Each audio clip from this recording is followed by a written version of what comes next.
नमस्कार दोस्तों, define stop loss में आपका बहुत बहुत स्वागत है।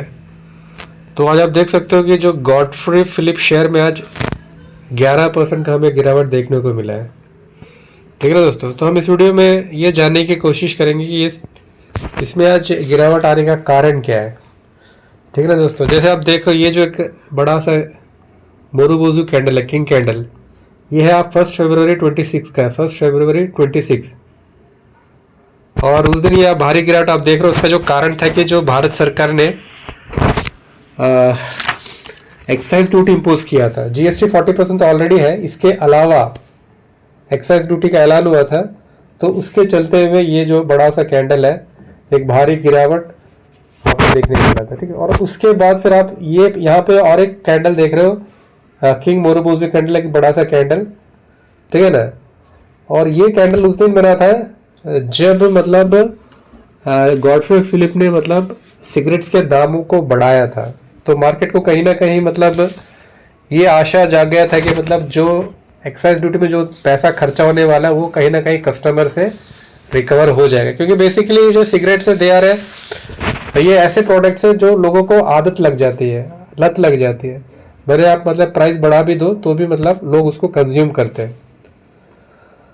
तो उसके बाद लेकिन फिर आज आप देख रहे हो कि इसमें एक भारी गिरावट है, और वो भी विद ए गुड वॉल्यूम्स देख रहे हो, 3.83 मिलियन, 1 मिलियन व्यू होता था इसका, 1 मिलियन इसके मतलब वॉल्यूम रहता था। आज तकरीबन 4 मिलियन के आसपास, मतलब 4 गुना वॉल्यूम्स के साथ एक 11% का एक भारी गिरावट हमें इस शेयर में देखने को मिल रही है। तो इसका जो मेन रीजन यही है क्योंकि कुछ मतलब पिछले कुछ दिनों में काफी चल चुका था। यहाँ से आप देखोगे 5-6 सेशन के अंदर ये 30 से 32% ये चढ़ चुका था। ठीक है ना, तो ये तो स्वाभाविक है, जब एक स्टॉक कम समय में जब ज्यादा चढ़ जाता तो प्रॉफिट बुकिंग आना लाजमी है। क्योंकि जो मार्केट्स में क्या होते हैं ना, जो शॉर्ट टर्म ट्रेडर्स होते हैं, फिर उसके अलावा कोई अल्ट्रा शॉर्ट टर्म ट्रेडर्स होते हैं, तो ये लोग प्रॉफिट बुक करना चाहते हैं कि जब 5-6 ट्रेडिंग सेशन में आपका 30% 31% प्रॉफिट बन गया है तो they are interested in booking the profit. तो और वही हमें स्टॉक में आज देखने को मिल रहा है कि due to the profit booking by short term traders and due to ultra short term traders के प्रॉफिट बुकिंग के कारण आज हमें स्टॉक में एक गिरावट देखने को मिली है, क्योंकि ये अपने 20 डे SMA से काफी दूर चला जा चुका था। ठीक है, देखो इसका 20 डे SMA यहाँ पर है और ये 20 डे से यहाँ तक चला गया था, काफी ऊपर जा चुका था। तो लाजमी है कि जब 20 डे SMA से काफी स्टॉक दूर चला जाता है तो 20 डेज में इसको अपनी तरफ खींचता है और उसके पास लेके आने की कोशिश करता है। तो अभी एक कंफर्टेबल पोजीशन में दिख रहा है, अभी 20 डे SMA के पास है। ठीक है ना, तो पहला कारण तो ये हो गया दोस्तों कि जो प्रॉफिट बुकिंग के कारण शॉर्ट टर्म ट्रेडर्स और अल्ट्रा शॉर्ट टर्म ट्रेडर्स ने प्रॉफिट बुक किया, इसके चलते हुए स्टॉक में आज हमें मतलब गिरावट देखने में। जो दूसरा कारण ये है कि आज जो मार्केट है, क्योंकि ये जो स्टॉक है this is a high volatile stock, high beta stock कहते हैं। ठीक है ना, इसका जो बीटा है 1.32 का बीटा है। जैसे निफ्टी 1% चढ़ता है या गिरता है तो ये 1.32% चढ़ता है या बढ़ता है। तो निफ्टी बैंक निफ्टी और सेंसेक्स के इन रिलेशन में इसमें गिरावट या बढ़त ज्यादा आती है। तो क्योंकि आज ब्रॉडर मार्केट वोलाटाइल था और क्योंकि सेक्टर में काफी सेक्टर नीचे गिरे हुए, तो उसके चलते हुए भी इसमें थोड़ा सा आपको वोलेटिलिटी दिखाई देने को मिल रही है। तो ये एक दूसरा कारण है, क्योंकि ये हाई वोलेटाइल स्टॉक है, हाई बीटा स्टॉक है, इसके कारण इसमें आज हमें गिरावट देखने को मिल रही है। और जो तीसरा रीजन जो मुझे लगता है वो ये है, क्योंकि ये जो स्टॉक है अपने जो एवरेजेस के, देखो यहाँ पे आप देखोगे ये इसका जो ब्लू लाइन है ये 50 डे SMA है, ये 50 डे SMA नहीं है, ये 50 डे EMA, ये 50 डे EMA है और ये 200 EMA है। ठीक है ना, तो यहाँ पे आप देख रहे हो जो 200 EMA को टच करके ये नीचे आया था। मतलब 200 SMA में 200 EMA में जो अल्ट्रा शॉर्ट टर्म ट्रेडर्स थे या फिर शॉर्ट टर्म ट्रेडर्स थे, उन्होंने मतलब वहां पे प्रॉफिट बुक करना लाजमी समझा। ठीक है ना, 200 SMA से ये टकरा के नीचे की तरफ आया।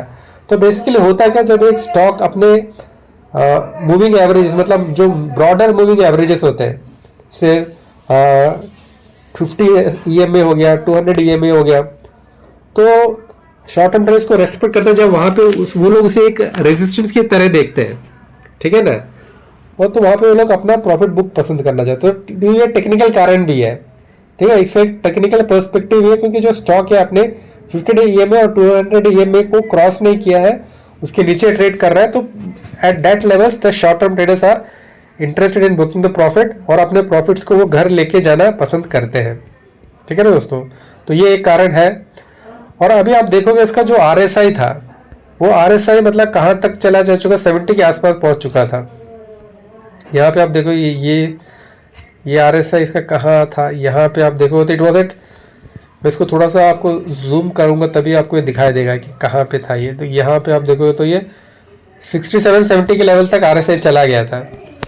तो बेसिकली क्या हो गया था, जब RSI जब 70 पे चला जाता है तो लोग उसे वहाँ पे उस लेवल पे भी प्रॉफिट बुक करना पसंद करते हैं, क्योंकि वो ओवरसोल्ड, एक ओवरबॉट, इसे ओवरबॉट और ओवरसोल्ड, 30 ओवरबॉट 70 ओवरसोल्ड, ये जो रीजन होता है, तो 70 में क्या ओवरबॉट हो चुका था, तो लोगों ने वहाँ पे प्रॉफिट बुक किया। अभी इसका जो RSI है ये नीचे की तरफ आ चुका है। नाउ RSI इज एट 50, मतलब मिड में है, एट ए मिड रेंज। तो दोस्तों ये 2-3-4 कारण थे जिसके कारण ये स्टॉक में, मतलब अभी मुझे लगता है इस करंट लेवल में अभी थोड़ा सा ठीक लग रहा है, क्योंकि अभी अपने 20 डे SMA के आसपास है, जो काफी दूर जा चुका था वो आसपास आ चुका है, और ये अपने जो सुपर ट्रेंड के जो बेस पर ट्रेड कर रहे हैं, जिसको सुपर ट्रेंड यदि 2178, ये आपका एक स्टॉप लॉस की तरह काम कर सकता है। 2178, why it is not working, it has to work, why it is not working, I don't understand. हाँ, तो जो 2178 है, 2178 is going to act as a आपके लिए एक स्टॉप लॉस की तरह ये काम कर सकता है।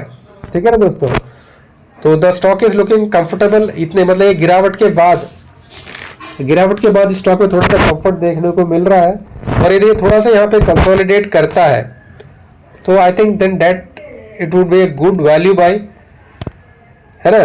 तो दोस्तों फिर आज के लिए हम इतना रखते हैं दोस्तों, फिर कभी किसी वीडियो मिलेंगे, तब तक के लिए धन्यवाद, शुक्रिया, बाय बाय, टेक केयर। दोस्तों यदि आप हमारे चैनल में पहली बार आए तो कृपया करके चैनल को लाइक कीजिए, कमेंट कीजिए, सब्सक्राइब कीजिए। अपना ख्याल रखिए और अपनों का भी ख्याल रखिए। बहुत बहुत धन्यवाद।